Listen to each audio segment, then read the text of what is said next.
Coming up, the National Health Insurance Plan still on track despite a newspaper report that a delay is possible. And the Minister of National Security in full support of the Commissioner of Police crime-fighting plans for 2016. So don't you move. The Bahamas Tonight, the weekend edition, starts now. Now in HD.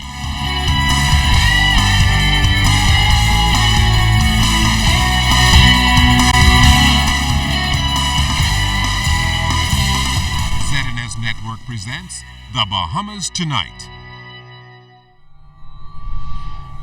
This portion of the news brought to you by BTC Everyday. Good evening, everyone. I'm LaDon Davis. Thanks so much for tuning in. Topping the news tonight. It's been billed as something that is modern, affordable, and accessible. That is national health insurance. For officials at the Secretariat, the aim is to ensure that everyone understands the benefit it is expected to bring to their life. Our Jimmy DeSwain tells us tonight that the project manager denies reports of a possible delay in its rollout. Registration for national health insurance through the National Insurance Board is into its fifth week. Project manager Dr. DeLon Brennan is denying a newspaper report that a delay of national health insurance is possible. No, I did not say it could be delayed. What I said was each phase is dependent upon the other phase taking place in a timely manner. So as long as people are able to get their NIB card, then we'll be ensured that we have a population that will be able to be eligible for NHI benefits. Currently, 70% of Bahamians do not have health insurance coverage, and many who do pay so out of pocket. Dr. Brennan said the cost for health care per household is typically around $2,300. Brennan advises insured persons not to abandon their current coverage. If I use NHI Bahamas and I see an advantage to that, then it puts me in a position to have the decision, or at least make a decision as to whether I still need my private health insurance or not. But at the moment, we're not encouraging people to make that change until they feel comfortable in doing so. As NHI public education continues, officials are closely monitoring their concerns as new resources are being purchased. Chief Medical Officer Glenn Bannaby notes that within 2 months, 10 additional ambulances will be purchased. And the reason why that is important, right now we know it takes us some 30 minutes plus to get a person who is injured to the center, to the hospital, and that is much too long.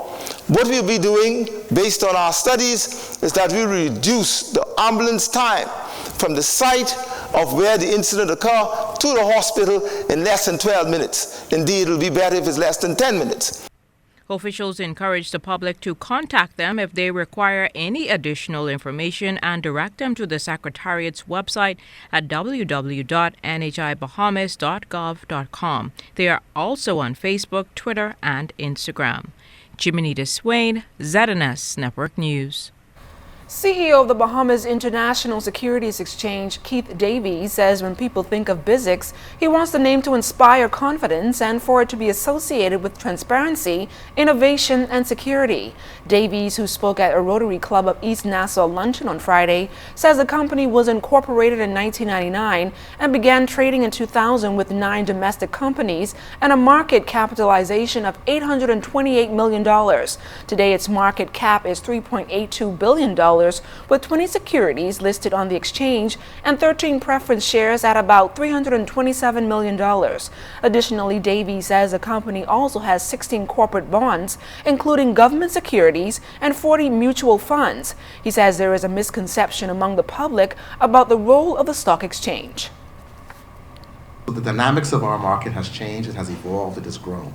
By comparison, I believe Jamaica is about almost over 50 years old.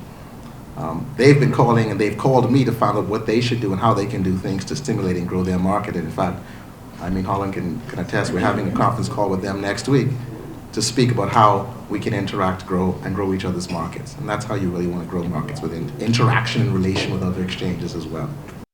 Davies says there is a misconception among the public about the role of the stock exchange.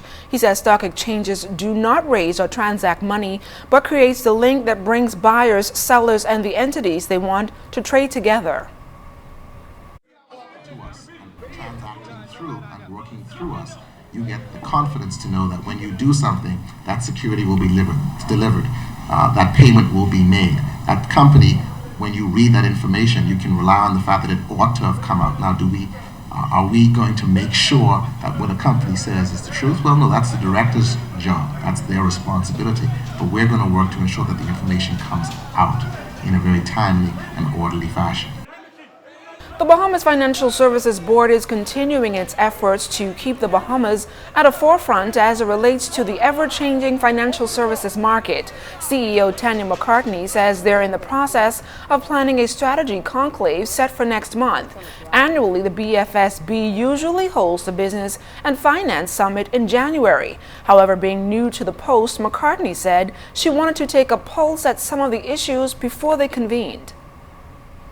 So we will convene in Abaco March 10th through 12th, yes. And the theme for the event will be the Bahamas Advantage, our value proposition. And we'll focus on why the Bahamas remains an attractive jurisdiction, what the key messages should be when we promote the Bahamas as an international financial center. We'll also look in light of the changing operating environment, and you mentioned tax, for example, and information sharing. How do these initiatives impact the way that we do business, and how should we respond or adapt to make sure that we remain competitive? McCartney also addressed another area of tax compliance the Bahamas is readying itself for. The processes with respect to automatic exchange of information on tax matters, which will be what is called global FATCA. It's not just the United States, but all of the major countries developing a mechanism to share information. And still to come, thousands of spring breakers soaking up the best the Bahamas has to offer. We'll tell you more when the Bahamas Tonight, the weekend edition, continues.